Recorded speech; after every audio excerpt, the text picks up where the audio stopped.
நான் 45 வயசு கடந்திருக்கேன்.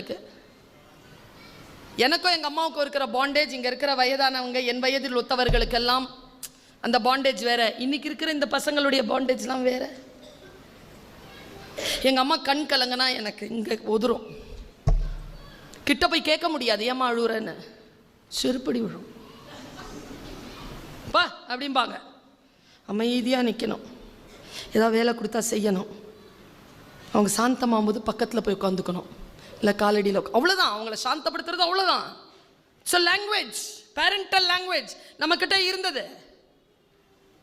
எங்கள் அம்மாவுக்கு 79 வயசு. ஒரு போன வாரம் நான் எங்கள் அப்பா ஞாபகத்தில் ஏதோ கண் கலங்கிருச்சு. என் பையன் வரான். What happen? நல்லா தானே இருந்த காலையில், அழுற ஐயா என்ன சொல்லு அம்மாட்ட. எனக்கு எங்கே தெரியுமா கவலை? என் பிள்ளை என்கிட்ட அப்படி பேசுதேன்னு கவலை இல்லை, அவன் பிள்ளை அவன்கிட்ட என்ன பேசும்.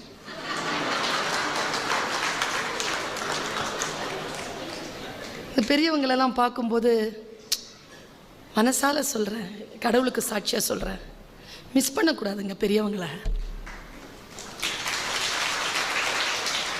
ஒரு நூலகம்ல 75 வயசு, 10 வயசுலேருந்து ஆரம்பிச்சிருப்பாங்களா வாழ்க்கைய, 65 வயசு நூலகம்.